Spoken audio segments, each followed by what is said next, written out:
Hey YouTube, it's Jay, and today we're going to talk about one last final piece before we get to the angle out of the rails, and that is speed relative to the shot. Now when I talk about speed relative to the shot, I am not talking about how fast you have to hit it to get the leave. What I'm talking about is the speed to control the angle going into the rail. So if you remember when we talked about the rail going into the rail, we talked about stunning forward, stunning back, and just stunning.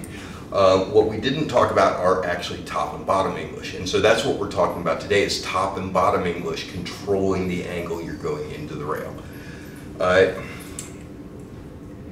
Before I go too far, don't forget, like, subscribe, ding the notification bell. Okay, we're out with that over. So when we're talking about relative speed on the shot, this is going to have a lot to do with how difficult a shot is to make and get the leave. It's also going to have a lot to do with the angle you go into and out of the rail. So effectively,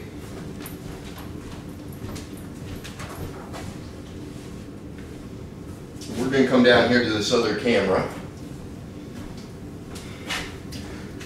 So effectively, there are 4 relative speeds to the shot, okay? What am I talking about? Well, you've heard me talk about the turn, okay?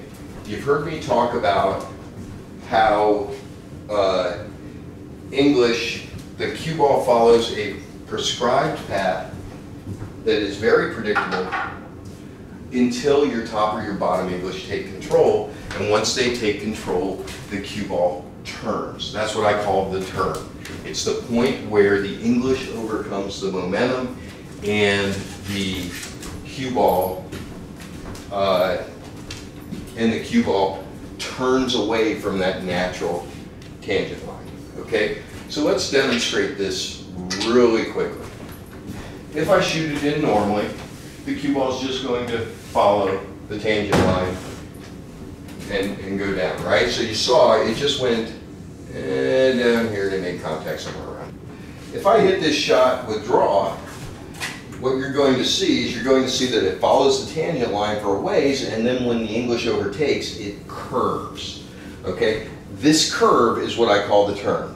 Okay, and it's in the turn until it loses its draw, and then it moves straight from the turn on.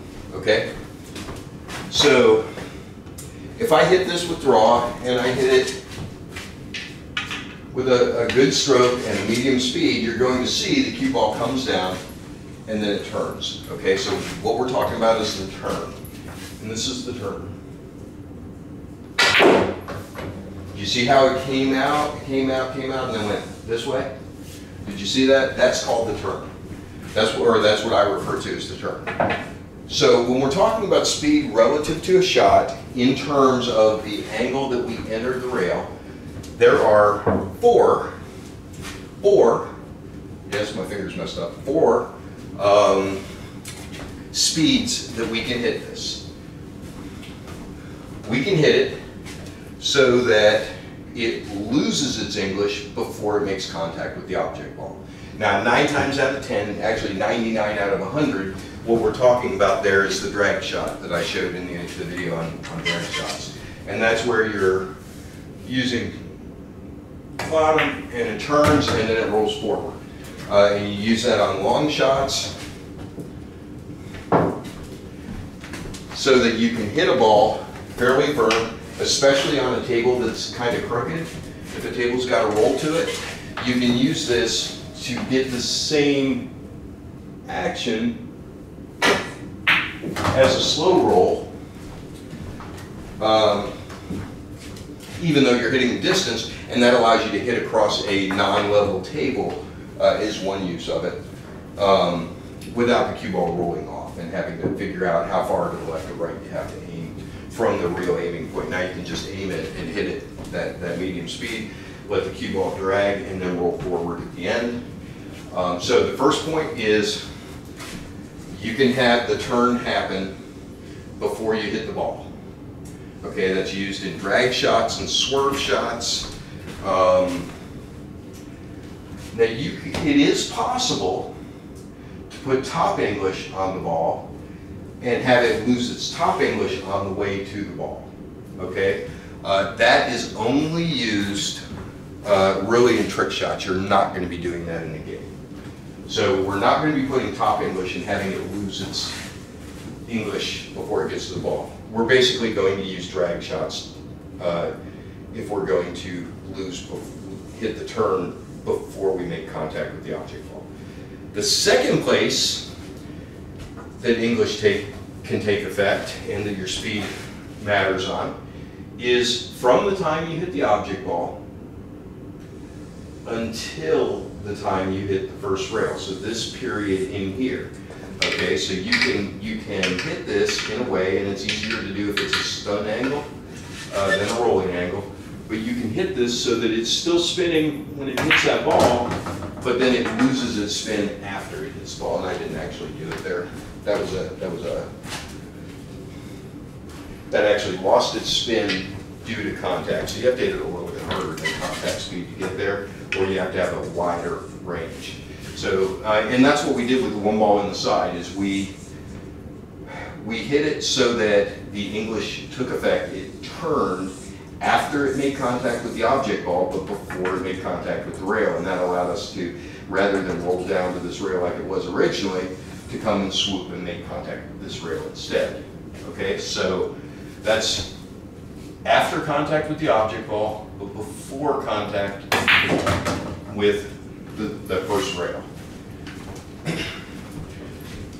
Now, the spectacular shots that you see, including Corey Deuel's famous draw shot, these are shots where, and I'm going to use top English to demonstrate this one, just because it's easier than draw to get a consistent hit on it. But that's where you have your English take effect after you make contact with the first rail. Did you see that? It made contact with the first rail, came out, and then spun forward. Okay, now I'm not putting power follow or anything on these. I'm not like force following on those up to this point. All I'm doing is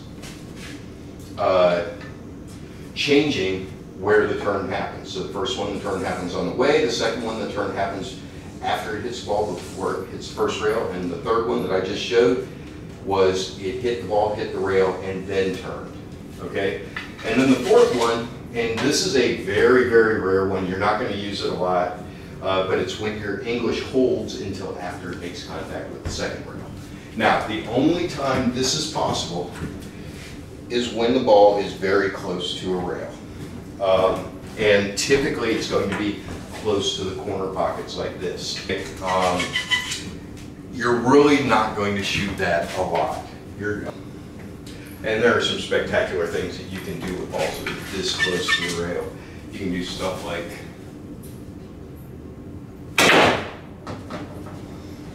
force it forward now, basically go nowhere. We're not going to talk a lot about this shot, about making the cue hold its English until after the second rail, because it's very specific to a couple of certain cases. And in those cases, there's always another way to execute the shot without having to do that. So, there are two of these that we care about. We care about English after the object ball, before the rail, where it makes the turn somewhere in here. And we care about English after it makes contact with the rail post hit. Those are the two that we actually care about. The drag shot, the drag draw shot, yeah, okay. It is a great shot. It comes in quite a bit, but it's really not affecting your lead, because by the time it hits the ball, it's going so slow that even if you do make contact with the rail, it's going to be a very soft contact. You're not going to be able to spin that very much. So losing and hitting the turn before the ball doesn't really matter for purposes of English out of the rail. Hitting the ball and having the English hold until after the second rail, also absolutely no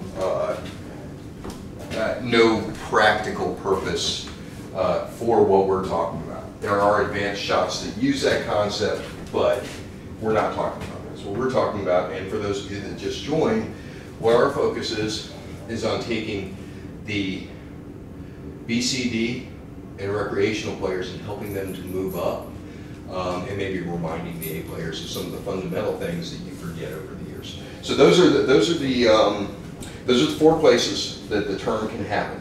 Now, why is it important? Okay, so there are a lot of shots where the time that it turns makes a huge difference. Okay, so let me use this as an example, because this one comes up a lot. Let's say I've got a shot like this. My next shot's all the way up here. Okay, and I've got just a little tiny bit of angle. And let's yeah, so we've got just a little bit of angle. We're clearly in the sun zone, right? So I have a choice here. I can follow this ball with top right English, which should come somewhere down here.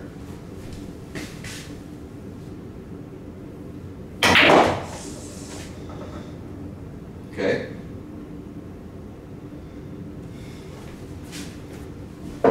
But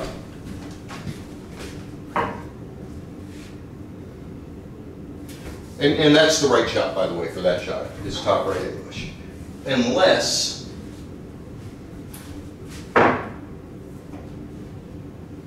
now what do? I've got the same angle, but now that 8 is clearly in my way, right? If I go top right, I'm going to hit this 8. No ifs, ands, or buts about it. That 8 is now in my way. It's blocking me from getting to the 4. See that?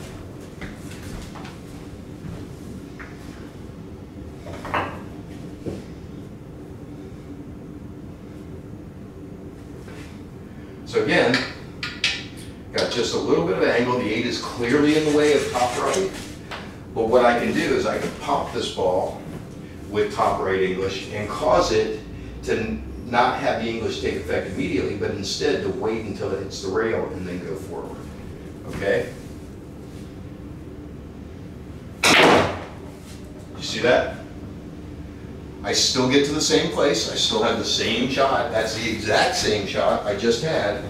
But what I did is I altered my angle into the rail by making that top English take effect after the hit, after it hit the ball, after it hit the rail, it spins forward and up, as opposed to using straight top, which drives me directly into the 8 ball. Okay? And let's look at something else. I can achieve the same thing. So I can come around for that 4 ball, and it sounds funny. I'm not coming back this way. That's not what I'm doing. I'm going forward with the cue ball, but I'm doing it by using draw to control the angle I come off of the 1, but letting it die, letting the draw die off and make its turn at post hit, and it will draw less post hit than it does prior to the hit or after the rail. So I can actually hit this with a low right and go forward. You see that? And oh, by the way, take a good look at that lead compared to the last one. Okay? What did I do? I used draw, post hit, with a post hit turn to come down, lose its draw just as it was coming to the cushion, and then the right hand English takes it down the table. Okay? So I used draw to avoid the ball, and I did that by controlling the speed, right? So I hit that fairly hard for this shot.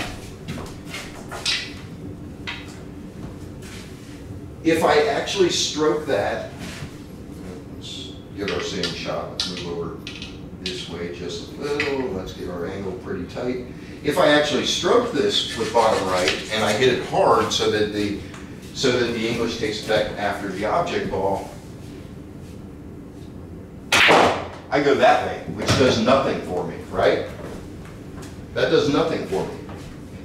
Controlling where the cue ball turns, I'm able to get vastly different effects.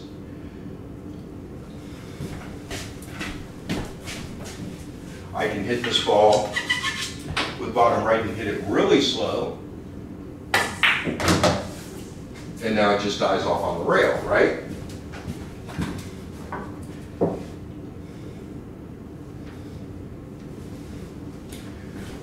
I can hit this ball hard,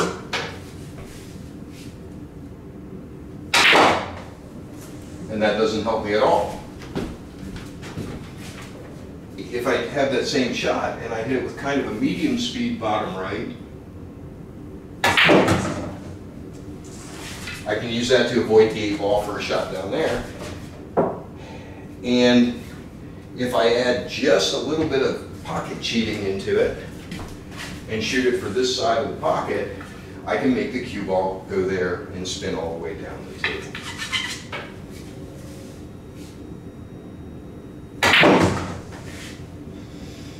See that? Same shot, same English,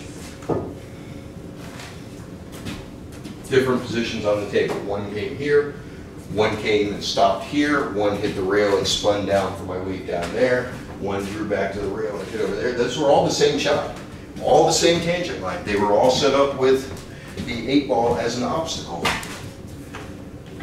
The difference is the speed and where it turns. So in terms of speed, we're going to talk about this when we're talking about going into it, coming out of the rails, and we're going to talk about it when we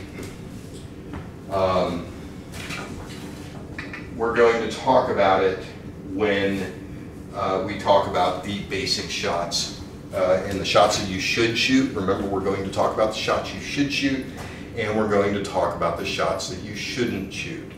Now, here's where this gets really important. We talked about distance and how distance plays a factor, or distance is a factor in accuracy in the last video. We talked about distance and accuracy.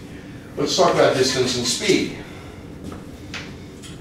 So if I've got a shot like this, okay, I'm in the stun zone for this shot. There's my angle. If I'm in the stun zone for this shot, I have a lot of ways, get that obstacle out of the way, I have a lot of ways to get down towards this end of the table, okay? I can draw straight up the table, crossing my leave zone. Personally, don't like that choice. I can shoot forward, and if I shoot this soft, I can roll forward, make contact here, and use spin to come over here and down this line. Not a great shot, but a makeable shot, and it might have the angle that I need to get back up to the other end of the table, so that's an option. I can also force follow this. I can hit this hard with top left. The cue ball bounces out and then spins forward, and it makes this angle into the rail shallower. So instead of going into the rail like this, I'm going in like this. I'm hitting it, the cue ball's stunning off on the tangent line, and then it's taking off forward. If I'm coming into the rail just normal forward, I come out here, right? I hit 2.5 diamonds, and I'm going towards that diamond there. If instead I go into it at that angle, now look where I'm going. All I did is change the angle. I hit the rail in the same place, but I changed the angle into the rail. And I do that by hitting it harder so that it will stun over and then spin forward. So when we're talking about speed, how we come into the rail is important, right? So if I've got this shot, and my next shot's over here, and let's just say that there's a ball that's blocking me just rolling forward. Let's say I've got a ball here, again. So I can't just roll forward and up for it, so I've got to come off this rail. If I stun this ball and spin, okay, that's no good, right? No bueno. No bueno. But if I take that same shot, and I'm approximating this, it really doesn't have to be perfect. Let's say I have this same shot, but now I use a little bit of draw and I hit it hard enough not to turn until after the hit. Now I'm going to come wide into this angle, and I should end up hitting up here somewhere instead of hitting the 4-ball. So by simply hitting this just a little bit harder and modifying my spin just a little, now I hit way up there. Wait, we're out, right? So this is why this is important. We're going to go into this in much more detail when we talk about spin out of the rail. But the things to notice from I mentioned that I would talk about how distance from the ball plays a part in this. So let's say I've got a shot like this. Okay? I've got a shot something like this. We'll put this on the center spot, so we've got it on the center spot, and we'll put this one diamond up and virtually straight in. Okay, so very short area to make the turn, very hard to control the speed to turn right in here. Okay, you're going to have to do the turn you're either going to have to draw straight back and never touch a rail, or you're going to have to hit this in a way that gets it to the rail and then your English takes effect. Okay? Trying to control the speed getting here, not very easy. However, if you push the cue ball on a straight line and you put it close, now you have a lot more control of when you turn. You can turn here because the percentage of this distance compared to the distance from the cue to the object ball is now much bigger. And when the cue ball is closer, and especially if you've got a rolling angle for it, it's much easier to control that post rail. So if you have that rolling angle, it's a lot easier to keep the ball spinning until after that second rail. Okay? A lot easier to do that. In Corey Deuel's famous shot, let me show you that shot because it's an amazing shot. It's a great shot.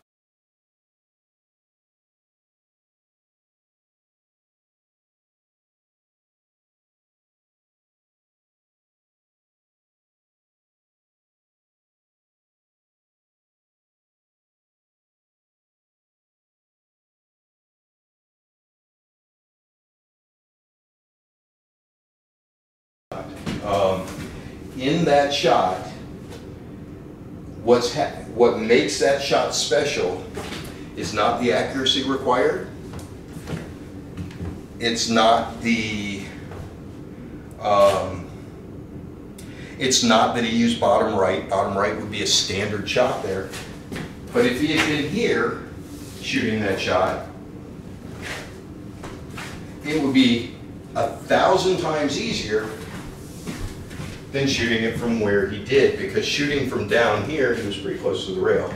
Shooting from down there, first of all, it's hard to get enough spin and get the spin to take. Second, if you watch that shot, what happens is he's got bottom right on that, okay? So what he's doing is he's making the ball and he's altering the angle into the rail to go like this and spin down, okay? Which is a great shot, and it's not all that hard to execute.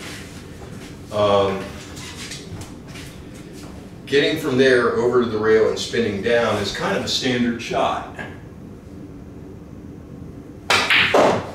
Okay? And it's fairly easy to do if you're close. What made that shot spectacular are two things. One, the distance he had to shoot to that object ball.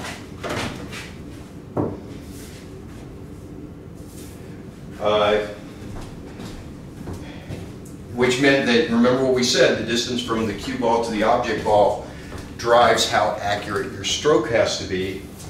and he was a fair distance away from the pocket with the object ball. So this angle is pretty small that he had to hit.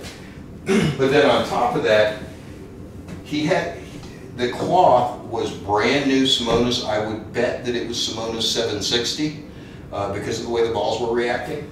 Very fast, very slick cloth, used for straight pull in one pocket where you have a lot of soft shooting and you really want the fine control to define the game, or the person with the better fine control to win the game. This is an amazing shot.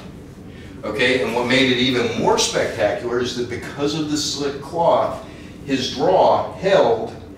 He got a little bit of angle coming into the rail, came off the rail, and then the English caught, and it made its turn after the rail and went straight down the table for his lead. Phenomenal shot, amazing shot. Very few players, even at the pro level, have the stroke to pull that shot off, especially in competition where you only get one try. At my very best, I did not have quite enough stroke to pull that shot off. I had a good stroke, and I could do a lot of really crazy things with the cue ball, but that shot was absolutely amazing. But the reason I'm bringing it up is because when we talk about these shots, we have to talk about conditions. And so when we're talking about the speed relative to the shot, it's different on every table. So when we talk about these relative distances, there are so many factors in these that this is where it's really art more than science. Could you figure all of these out?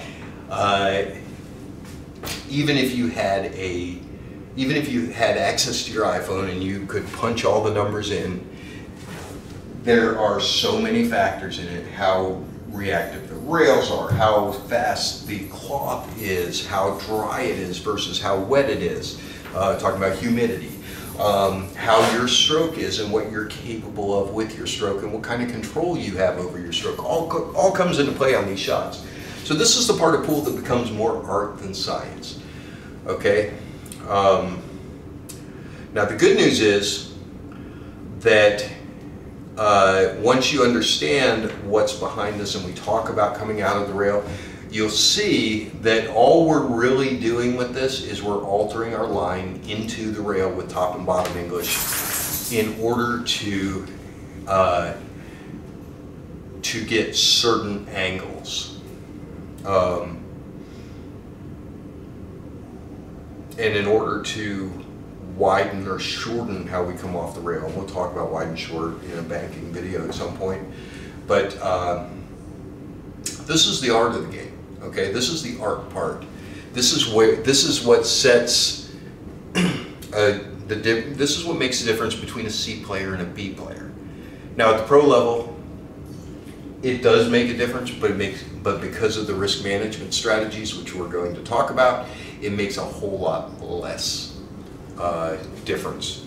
But going from D to C and C to B and B to A, this is the art, and this is where this is what makes the difference in players, is this and then out of the rails, which we're going to talk about in the very next video. This is, I promise you, this is the last video before I finally get to that out of the rail video that I've been talking about for months.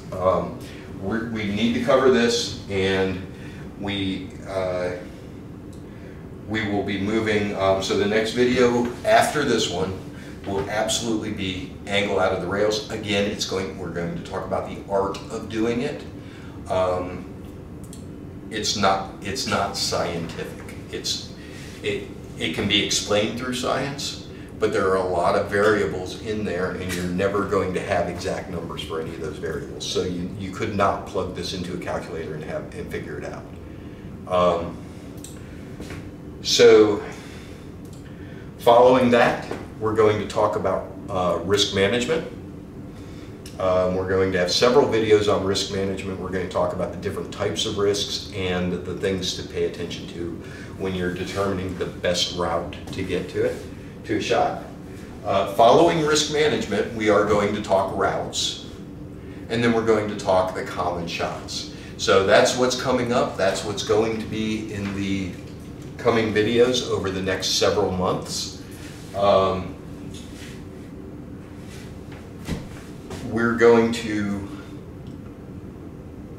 after we've done that, we're going to start walking through racks. We're going to walk through pro racks. We're going to walk through me shooting racks here. We may get some random video of some people in the pool hall that don't mind me taking video and pointing out what's going on.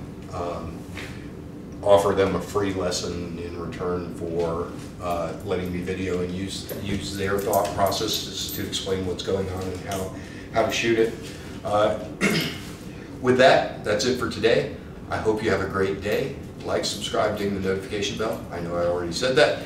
And we'll see you next time.